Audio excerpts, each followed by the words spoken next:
ॐ सोमनाथाय नमः। ॐ मल्लिकार्जुनाय नमः। ॐ महाकालेश्वराय नमः। ॐ ओंकारेश्वराय नमः। ॐ वैद्यनाथाय नमः। ॐ भीमशंकराय नमः।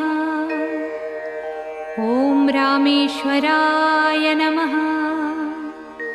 ॐ नागेश्वराय नमः। ॐ विश्वेश्वराय नमः। ॐ त्र्यंबकेश्वराय नमः। ॐ केदारेश्वराय नमः। ॐ भुस्मेश्वराय नमः।